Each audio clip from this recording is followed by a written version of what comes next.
the unlikely event that they take power, the UDA will produce the president and the deputy president. That is to say that in the coalition, UDA will produce William Ruto as the president and also produce as the deputy president. ANC, which is to say Musalia Mudavadi, has been promised to occupy a non-existent place called Prime Minister. Fort Kenya, that is to say Moses Wetangula, will be Speaker of the National Assembly. PA will produce Speaker of the Senate. From this lineup, two things came out clearly. One is that Kenya Kwanza, under patronage of William Ruto, is about positions. I want to repeat this. One is that Kenya Kwanza, under the patronage of William Ruto, is about positions. It's not about the common people. It's not about Mama Mboga. It's not about Boda Boda. It's about positions.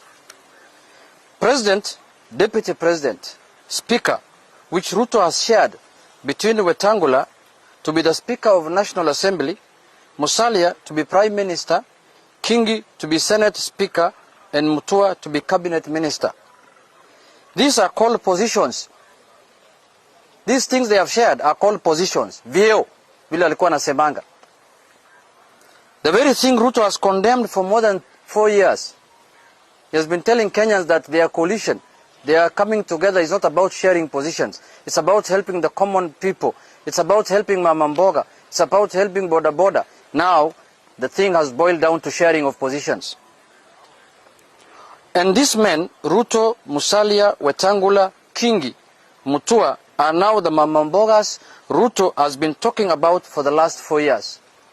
We have come to discover today that the Mama Mboga and the Boda Boda Ruto has been talking about are Moses Wetangula, Musalia Mudavadi, and Mutua and Kingi. That is not what Ruto told Kenyans. Ruto told Kenyans that there will be no sharing of positions in his lineup. I don't know whether you can remember that. He said there will be no sharing of positions in his lineup. Ruto's party was to operate without positions, which everyone just walking around, offering services to Kenyans. And the service was to be offered by Mama Mbogas, not Musalia Mudavadi, Kingi, Mutua, and Ruto himself. We have also noted the quotas that Musalia, Wetangula, Kingi, Mutua are supposed to meet in order to land the positions. We have no option but to pity these so-called party leaders and assignments given to them, quotas that they can't achieve. In a nutshell, we come to two conclusions. One is that Kenya Kwanza is a con of the decade. When the history of political conmanship is written, Kenya Kwanza will go down as the architect of the biggest political con game in independent Kenya. Musalia, Wetangula, Kingi, and Mutua have been conned by Ruto. I want to repeat this. Musalia, Wetangula, Kingi, and Mutua have been conned by Ruto. These 4 men have been conned. They have been conned. They have been allocated positions Ruto said will not exist. They have taken places we were told belong to Mama Mbogas. Now Mama Mboga has no space. Boda Boda has no space. Their positions have been taken by Musalia, Wetangula, Kingi, and Mutua. Our friends, Musalia, Wetangula, Kingi, Mutua, you are caught in the throes of an elaborate con game and a wash-wash scheme. You are being taken to the cleaners. You won't survive. Our thoughts and prayers are with you.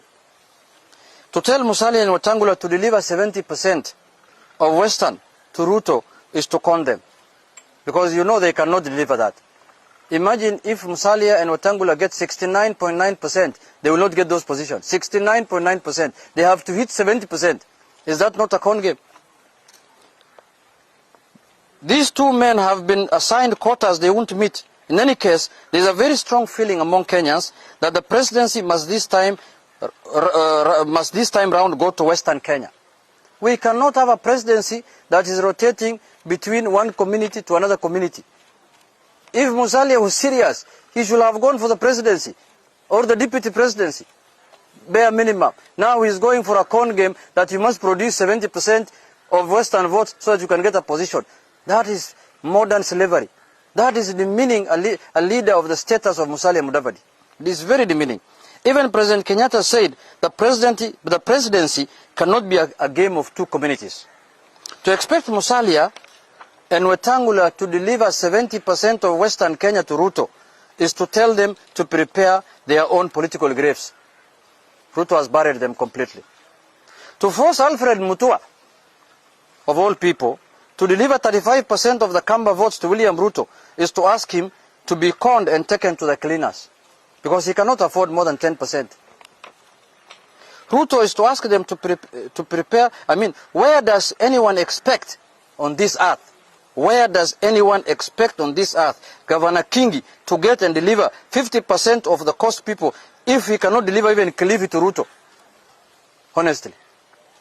Now, they said, and we repeat, you can fool some people sometime, but you cannot fool all the people all the time, Mr. Ruto.